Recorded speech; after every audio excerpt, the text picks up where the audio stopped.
আজকে আহ, শুক্রবার উইকেন্ডে প্রতি উইকেন্ডেই কোথাও না কোথাও যাওয়ার প্ল্যান করি। তো আজকেও তেমন একটা প্ল্যান করছি যে হয়তো বা আশেপাশে কোথাও যাব। তো আমি আর আমার ফ্রেন্ড অ্যাকচুয়ালি সাব্বির দুজনে মিলে হয়তো বা আশেপাশে কোথাও যাব 10-20 কিলোর মধ্যে। তো দেখি কোথাও কোনো সুন্দর প্লেস আছে কিনা বসার মতো, খুঁজে পাই কিনা। অ্যাকচুয়ালি কোথায় যাব জানি না, তবে আহ, খুঁজবো, দেখি কোথাও কোনো ভালো প্লেস সময় কাটানোর মতন পাওয়া যায় কিনা। তো বেরোইছি অলরেডি, সকাল 9টার মতো বাজে এখন।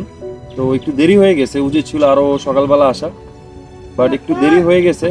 তারপরও দেখি এখন কোথায় যাওয়া যায়। তো চলেন দেখা যাক কোথায় যাই।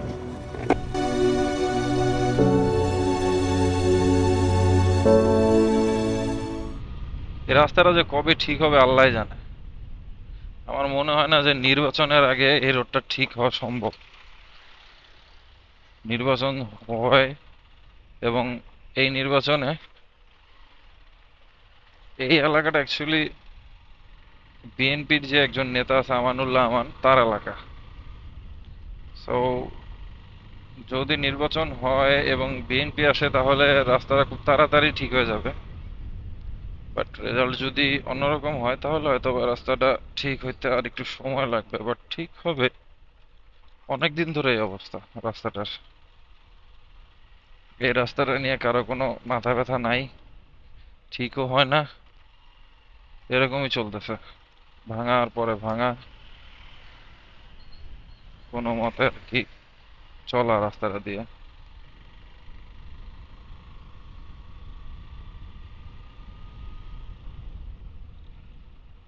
এত ভাঙা রাস্তা তারপরও কত বড় বড় গাড়ি এটার মধ্যে ঢুকে।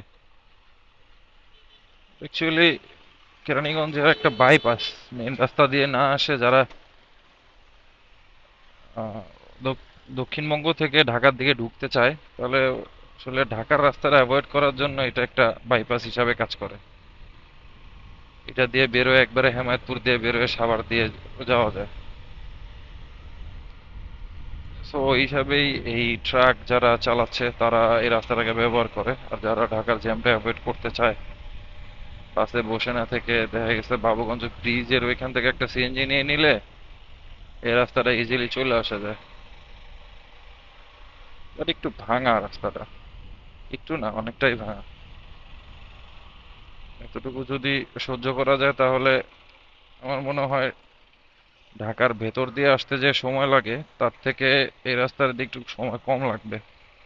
জ্যাম ফ্রি থাকে তো, তখন জ্যাম থাকে না।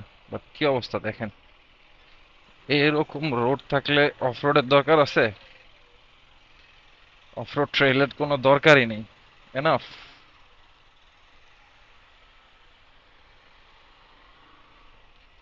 মারাত্মক ভাঙা রাস্তা।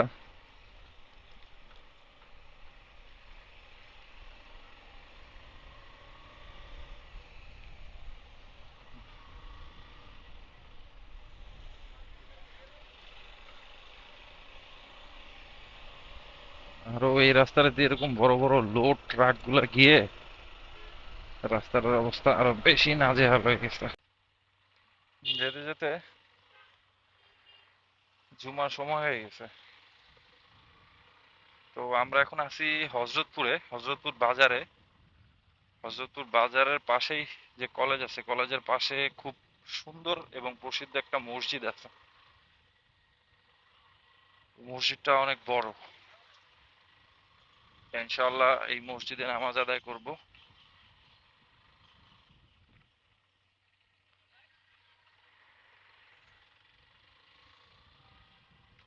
নামাজ আদায় করে তারপর ইনশাআল্লাহ আবার গন্তব্যের দিকে রওনা করব।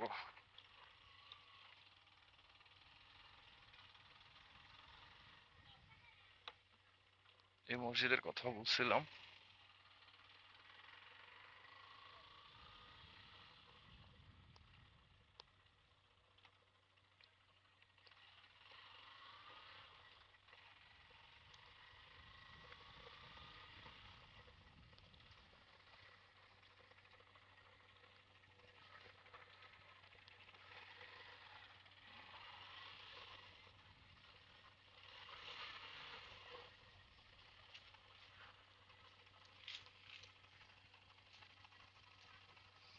মেঘুমিয়া মাতবর হাফিজিয়া মাদ্রাসা বাইতুল আমান জামে মসজিদ। أسمو وأجتاز السماء جلالا فأزيد أسراب الغيوم جمالا وألون الدنيا। এটা হচ্ছে হযরতপুর বেইলি ব্রিজ।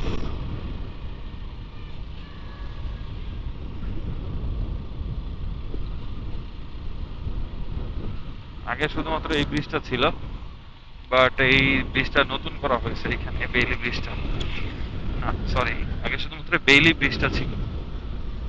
এই বড় ব্রিজটা নতুন করা হয়েছে এদিকটাতে, এই জন্য এই রাস্তাটা মোটামুটি একটু ভালো আছে।